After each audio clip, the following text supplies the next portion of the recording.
ഞാൻ കഴിഞ്ഞ ശനിയാഴ്ച അവിടെ പോയി കുർബാന തീരുമാനിച്ചപ്പോൾ ഞാൻ അപ്പോൾ കഴിഞ്ഞ ചൊവ്വാഴ്ചയാണ് ചാർജ് എടുത്തത്. അപ്പോൾ ആളുകൾ എന്നോട് പറഞ്ഞു, ഈ ഒരു കുർബാനയ്ക്ക് വേണ്ടിയിട്ടാണ് ഇത്രയും കാലം ഞങ്ങൾ കാത്തിരുന്നത്. അപ്പോൾ അച്ഛൻ ഇപ്പോൾ ചാർജ് എടുത്ത് ഇനിയിപ്പം എത്രയും പേര് നമുക്ക് കുർബാന അർപ്പിക്കുക എന്നുള്ളതാണ്. അപ്പോൾ അച്ഛൻ്റെ സൗകര്യം പറഞ്ഞു, ഞാൻ ഒരു കാര്യം ഞായറാഴ്ച പറ്റില്ല, ശനിയാഴ്ച ആകട്ടെ, ശനിയാഴ്ച 9:30 ആകട്ടെ. അപ്പോൾ അവർ ഞങ്ങളും ആ സമയം അഡ്ജസ്റ്റ് ചെയ്യാമെന്ന് പറഞ്ഞു. അപ്പോൾ നിങ്ങളങ്ങനെ ഒരു കാര്യം 9:30 നിങ്ങൾ വന്നേക്കാം, ഞാനും വന്നേക്കാം, കുർബാന വയ്ക്കാമെന്ന് പറഞ്ഞു. അപ്പം അങ്ങനെയാണ് ഞാൻ ഒരു 9:25 ആയപ്പോഴത്തേക്ക് ഞാനുള്ള പള്ളിയിൽ ചെന്ന്. അപ്പോൾ ഇവരും കുറേ പേര് പള്ളിയകത്തുണ്ടായിരുന്നു. ഫെബ്രുവരി 1-ാം തീയതി. ഫെബ്രുവരി 1-ാം തീയതി. അപ്പോൾ ഞാൻ പള്ളിയകത്ത് കയറി തൊട്ട് പറയുന്നതിന് അവിടുത്തെ ഉണ്ടായിരുന്ന ചെറിയച്ഛൻ പറയാമെന്ന്. അച്ഛൻ എന്താ ചെയ്യാം, ഞാൻ കുർബാനെല്ലാം പോയി ചെല്ലാൻ പറ്റുമോ?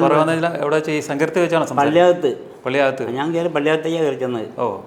ഞാൻ പള്ളിയകത്തേക്ക് കയറി ചെന്ന് എൻ്റെ തൊട്ട് പിന്നാലെ അവിടുത്തെ അച്ഛൻ ഇപ്പം അച്ഛൻ എന്താ ചെയ്യാം, ഞാൻ ഇവിടെ കുർബാനെല്ലാം പോയിട്ടുണ്ട്, അച്ഛൻ ചെല്ലാൻ പറ്റില്ല എന്ന് പറഞ്ഞു. ഞാൻ ചെല്ലാൻ പറ്റില്ലെന്ന് പറയാൻ അച്ഛന് അവകാശമില്ല. ഈ പള്ളിയുടെ ഫീസും ചാർജായിട്ട് എന്നെയാണ് നിയമിച്ചിരിക്കുന്നത്. അതുകൊണ്ട് ഞാൻ ഈ കുർബാന ചെല്ലും, എന്നെ തടസ്സപ്പെടുത്താൻ അച്ഛന് പാടില്ല. അതുകൊണ്ട് ഞാൻ കുർബാന എല്ലാം പോയി അച്ഛൻ അവിടെ നിന്നുകൊണ്ട് ചെല്ലരുത് എല്ലാവരും പറഞ്ഞ് അച്ഛൻ ഒത്തിരി അസ്വസ്ഥ ബഹളം കാണിക്കുന്നുണ്ടായിരുന്നു. ഞാൻ എത്രയും വേഗം സങ്കീർത്തി പോയി ഡ്രസ്സ് ചെയ്ത് വന്ന് കുർബാന ആരംഭിച്ചു.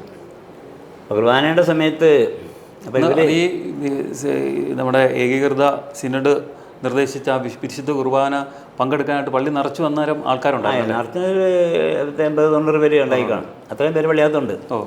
അപ്പോൾ ഇവർ മറ്റുള്ളവരാരും വന്ന് ശല്യം ഉണ്ടാക്കാതിരിക്കട്ടെ എന്ന് കരുതിയിട്ട് പള്ളിയുടെ വാതിലും ജനലിലും അകത്ത് അടച്ച് കുറ്റിയിട്ടിരുന്നവർ.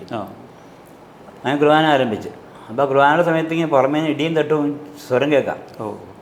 അതുകൊണ്ട് ഞാൻ ഇത്തിരി ഡിസ്ട്രാക്ട് ആയിരുന്നു. പക്ഷേ ശബ്ദമായിരുന്നു, വാതിലെല്ലാം അടിച്ച് തകർക്കുന്ന സ്വരം കേൾക്കാമായിരുന്നു. പക്ഷേ ഞാൻ കുർബാന സമയത്ത് ആരും എങ്ങും ശ്രദ്ധിക്കാറില്ല. ഞാൻ അവിടെ അകത്ത് എന്ത് നടക്കുന്നു ഒന്നും ഞാൻ ശ്രദ്ധിക്കാറില്ല. അത് എന്നും ഞാൻ വൈദികനായ ദിവസം പോയി ഇന്ന് വരെയും കുർബാന ആരംഭിച്ചു കഴിഞ്ഞാൽ പിന്നെ ഞാൻ കുർബാനയ്ക്ക് ആശീർവാദം കൊടുക്കുന്ന നേരത്ത് ആളുകൾക്ക് നോക്കുന്നുള്ളതല്ലാതെ ഞാൻ കുർബാന സമയം മുഴുവനും പ്രാർത്ഥനയിലായിരിക്കും, ആ ടെക്സ്റ്റിലായിരിക്കും, ബലിവേദിയിലായിരിക്കും. ഒരിക്കലും ഇവിടെ അകത്ത് എന്താ നടക്കുന്നത് ഞാൻ ശ്രദ്ധിക്കാറില്ല. അങ്ങനെ സുവിശേഷ വായന കഴിഞ്ഞു. പിന്നെ ബലിയർപ്പണത്തിനുള്ള അപ്പവും വീഞ്ഞും എല്ലാം തയ്യാറാക്കി കഴിഞ്ഞ് ആ സമയത്തുള്ള ആ കാർവസ്ത പ്രാർത്ഥനയും കഴിഞ്ഞിട്ടുള്ള പ്രാർത്ഥനയുണ്ട്. ആ സമയത്താണ് പെട്ടെന്ന് സങ്കീർത്തിയുടെ വാതിൽ കൂടി ഒരു 8-10 പേരുണ്ടെന്ന് തോന്നുന്നു. അവരിങ്ങനെ അക്രമാസക്തരായിട്ട് കയറി വന്ന്. ഇപ്പോൾ ആ വാതിലാരാ തുറന്നു കൊടുത്താ? സങ്കീർത്തി വാതിൽ തുറന്നെടുക്കുകയാണ്. സങ്കീർത്തിൽ അങ്ങോട്ട് കടന്നു പോകുന്ന പാസേജ് മൊത്തം പുറമേയുള്ള മൊത്തത്തിൽ വാതിൽ കിടക്കാം. ഇതങ്ങോട്ട് കടന്നു പോകുന്ന പാസേജ്.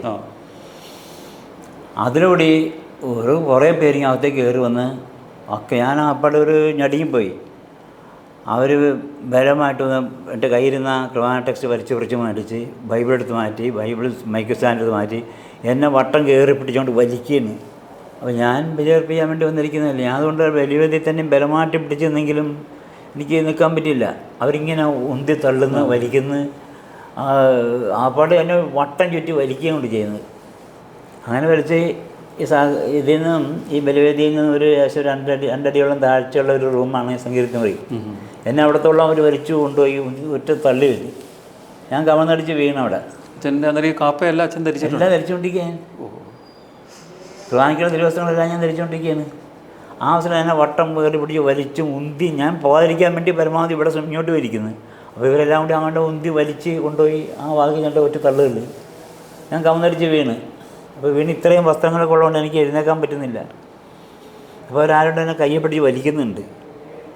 പിന്നെ ആരോ സഹോദരിമാരാരോട് വന്ന് നടിയെ പൊക്കി അവിടെ ഇരുത്തി. ഞാൻ എഴുന്നേറ്റെങ്കിലും പിന്നെ എനിക്ക് ബലിവേദിയിലേക്ക് തന്നെ പോകണമെന്ന് എൻ്റെ ആഗ്രഹം. അവർ സമ്മതിക്കുന്നു. ഇവരെന്നെ വീണ്ടും വട്ടം പറിഞ്ഞ് ഞാൻ അങ്ങോട്ട് പോകുന്നത് കണ്ടിട്ട് വീണ്ടും ഇവരെല്ലാവരും വട്ടം പിടിച്ച് എന്നെ ഉന്തി തള്ളി ഈ സങ്കീർത്തനം പുറത്തേക്ക് ഇറക്കി. അപ്പോൾ ഞാൻ ആ പാടെ ആവശ്യനായി. അന്നേരം എനിക്ക് വെള്ളം കുടിക്കുമെന്ന് തോന്നി. ആരുണ്ടായാലും ചോദിച്ചാൽ അവർ കുറേ വെള്ളം കൊണ്ടുവന്നു. ഞാൻ ഇരിക്കണമെന്ന് ആവശ്യം ആരും ഒരു കസേര വേണമെങ്കിൽ ഇരുത്തി. അപ്പോൾ ഈ സമയത്ത് അവിടെ ഉണ്ടായിരുന്ന അച്ഛൻ ബെർലിൻ ചൂണ്ടിക്കൊണ്ട് വരികയാണ്. ഇപ്പം മനസ്സിലായില്ലേ, ഇപ്പം മതിയായില്ലേ എന്ന് ചോദിച്ചുകൊണ്ട് ഞാനൊന്നും മിണ്ടിയില്ല. അപ്പോൾ ഈ സമയത്ത് ഇപ്പോൾ ആളുകൾ തമ്മിൽ പുറമേ അടിയും തല്ലും ഒച്ചപ്പാടും ബഹളമൊക്കെ നടക്കുന്നുണ്ട്. പോലീസ് വന്ന് ആരുണ്ടെങ്കിൽ തല്ലിയെ പിടിക്കാനൊക്കെ ചെയ്ത് പിന്നെ പോലീസ് അവർ കുറേ പേരെ എല്ലാവരും പിരിച്ചുവിട്ട്. അപ്പോൾ നമ്മുടെ ആളുകൾ എന്നെ ഒരു കാറിൽ കയറ്റി വൈക്കം താലൂക്ക് ആശുപത്രി കൊണ്ടുപോയി. അവർ പരിശോധനയെല്ലാം നടത്തി റിപ്പോർട്ടൊക്കെ എഴുതി എടുത്തിട്ട് ഒരു 2 മണിക്കൂർ ഞാനവിടെ കിടന്ന്. പിന്നെ ഒരു ഇഞ്ചക്ഷൻ കൊണ്ടൊക്കെ എടുത്ത് അപ്പോൾ അവർ പിന്നെ ബൈക്ക് പോലീസ് സ്റ്റേഷനിലേക്ക് പോകണമെന്ന് പറഞ്ഞ് അവിടെ പോയി മൊഴി എടുക്കാനായിട്ട് പോലീസ് സ്റ്റേഷനിൽ ചെന്ന് അവരും ചോദിച്ചപ്പോൾ ഇതുപോലെ ഈ കാര്യങ്ങളൊക്കെ ഞാൻ അവരോട് പറഞ്ഞ് അത് കഴിഞ്ഞ് ഞാൻ അപ്പോൾ ബൈക്കിൽ നിന്ന് പറഞ്ഞിട്ടാണ് അതിന് ഏതെങ്കിലും ഒരു പരിചയമുള്ള ആശുപത്രി ഞാൻ ഡോക്ടറുടെ അറ്റൻഷൻ വേണം എന്ന് പറഞ്ഞ് അങ്ങനെയാണ് ഞാൻ ഇവിടെ വന്നത്.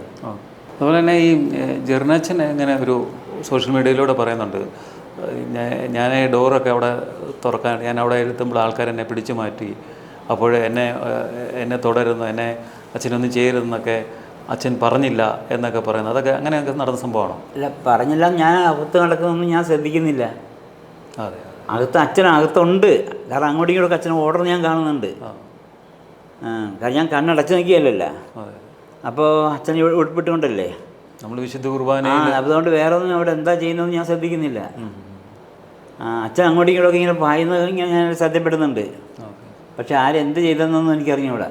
ഇപ്പം അച്ഛനോട് ഇപ്പം രൂപതയിൽ നിന്ന് ഇപ്പോൾ പുതിയൊരു നിർദ്ദേശം അച്ഛൻ എന്താ നൽകിയിരിക്കുന്നത്? അല്ല, അച്ഛനുണ്ട്. ഇന്നലെ പിതാവും മറ്റേ പാമ്പളാൻ പിതാവിനെ വിളിച്ചിരുന്ന് അവിടുത്തെ ചാൻസലർ അച്ഛനും ബിഹാരിൻ്റെ ആൾ ദിവസം തന്നെ വിളിക്കുന്നുണ്ട്. ഇന്നലെ ബിഹാരിൻ്റെ ആൾ അച്ഛൻ വന്നിട്ടുണ്ടായിരുന്നു.